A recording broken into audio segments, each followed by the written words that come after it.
Hello everyone, আশা করি প্রত্যেকে খুব ভালো আছো, সুস্থ আছো। আজকে তোমাদের সাথে একদম সহজ উপায়ে শুকনো গোলাপ জামুনের রেসিপি শেয়ার করে দেখাবো। যারা মিষ্টিতে একটু কম মিষ্টি খেতে পছন্দ করেন তাদের জন্য এই রেসিপিটা একদম পারফেক্ট। আর এতটা শুকনো যে বাচ্চারা এটা হাতে হাতে নিয়ে ঘুরে ফিরে খাবে, বা চায়ের সাথে কিন্তু খেতে এই শুকনো গোলাপ জামুন দারুণ লাগে খেতে। হঠাৎ করে মিষ্টি খাবার ইচ্ছে যখন তখন কিন্তু এই মিষ্টিটা বানিয়ে নিতে পারবে। তো চলো দেখে নেওয়া যাক আমার আজকের শুকনো গোলাপ জামুনের রেসিপি।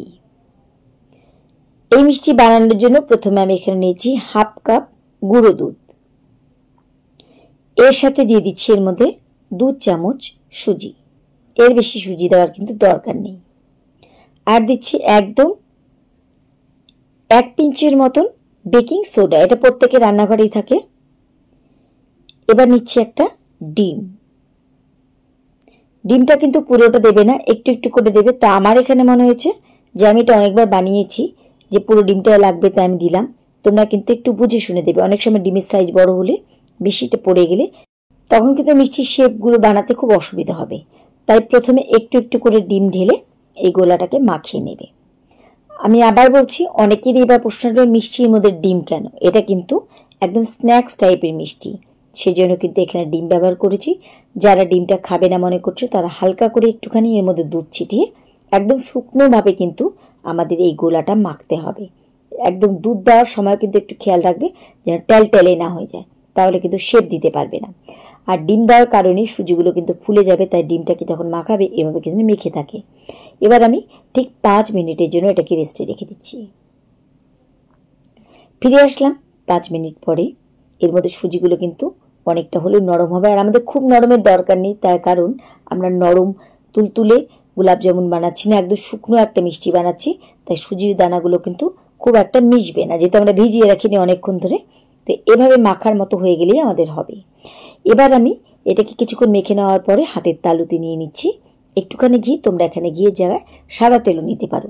হাতের তালুতে ভালোভাবে লাগিয়ে এবার গোলাপ জামুনের যেমন আমরা সাইজ বানাই ঠিক তেমন, কতটা বড় বানাতে চাইছো ছোট বানাতে চাইছো এভাবে তোমরা এখান থেকে লেচি নিয়ে সুন্দর করে যেমন গোলাপ জামুন আমরা শেপ দিই ঠিক তেমন করে হাতের তালুতে এটাকে গোল গোল করে বানিয়ে নিতে পারো। চাইলে কিন্তু তোমরা এটাকে লম্বা লম্বা ল্যাংচার মতো বানাতে পারো, তবে গোলাপ জামুনের মতো শেপ দিলে দেখতেও ভালো লাগে। তো এইভাবে আমি এক এক করে প্রত্যেকটা গোলাপ জামুন বানিয়ে নিচ্ছি। এখানে কিন্তু আমি একটু বড় বড়ই বানিয়েছি, আর এটা ডিম দেওয়ার জন্য কিন্তু অনেকটা ফুলবে, তাই একটু চিন্তা ভাবনা করে সাইজটা নেবে। এবার ভেজে নেওয়ার জন্য কড়াইতে নিয়েছি সাদা তেল। তেল একটুখানি গরম করে নিয়ে তারপরে কিন্তু এবার আমি এক এক করে এই বলগুলো ছেড়ে দিচ্ছি। ভাজতে কিন্তু বড় জোর 2 মিনিট সময় লাগবে, কারণ তেলটাকে হালকা একটু গরম করার পরে দেবে। একদম হালকা গরম তেলে দেওয়ার দরকার নেই। ঠিক 2 মিনিটের মধ্যে কিন্তু আমাদের এই মিষ্টিগুলো ভাজা হয়ে যাবে। খুব সুন্দরভাবে কিন্তু কালার চলে আসবে। ডিম দেওয়া আছে, তাড়াতাড়ি কালার ধরবে। তো এভাবে দেখো আমি উল্টে পাল্টে খুব সুন্দর করে 2 পিঠে কালার করে ভেজে নিচ্ছি। 2 মিনিটের মতন মিষ্টিগুলোকে আমি এখানে ভেজে নিয়েছি। এর মধ্যে খুব সুন্দরভাবে কালার চলে এসেছে। এবার আমি এই মিষ্টিগুলোকে তেল থেকে তুলে নিচ্ছি। হঠাৎ করে মিষ্টি খাবার ইচ্ছে হলে বা বাচ্চাদেরকে সঙ্গে সঙ্গে কিছু বানিয়ে দিতে হলে এই মিষ্টিটা কিন্তু বানিয়ে দিতে পারো, বা এটা বানিয়ে কিন্তু কৌটোয় করে অনেক দিন পর্যন্ত রেখে খেতে পারবে। এবার মিষ্টিগুলো তেল থেকে আমি তুলে নিলাম। এবার এই মিষ্টির জন্য শিরা বানাবো।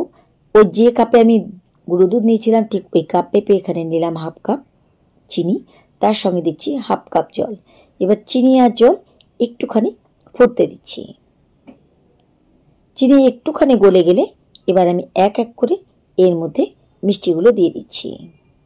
স্টিম কিন্তু এখন একটুখানি মিডিয়াম করে দেবে। মিষ্টিগুলো দেখো এমনিও কত বড় বড় হয়ে গেছে। এগুলো যদি আমরা গোলাপ জামুন বানাতাম এগুলো কিন্তু রসে পড়লে আরও ডাবল হয়ে যেত।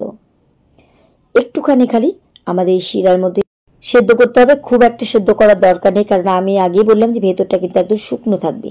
তাই এর ভেতরে কিন্তু কোনো রকমের রস যাবে না, বাইরের আবরণটা কিন্তু খুব মিষ্টি হবে। তো দেখো এখানে কিন্তু ক্যারামেলের পর্যায়ে চলে এসছে। এবার কিন্তু আমি মিষ্টিগুলোকে এই শিরা থেকে তুলে নিলাম। এবার এখানে আমি নিয়ে নিচ্ছি চিনি গুঁড়ো করে, গুঁড়ো চিনি ঠিক এভাবে ওপরে ছড়িয়ে দিচ্ছি। একদম হালকা মিষ্টির শুকনো গোলাপ জামুন কিন্তু আমাদের একদম রেডি। খেতে কিন্তু এটা দারুণ লাগে। শুধু বাচ্চারা না, এটা বড়রাও কিন্তু খুব ভালোবাসবে। কেমন লাগলো আমার আজকের রেসিপি? আশা করি তোমাদের ভালো লেগেছে।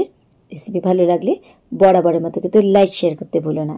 তাহলে আজকের মতো সবাইকে ধন্যবাদ জানিয়ে এখানেই বিদায় নিচ্ছি।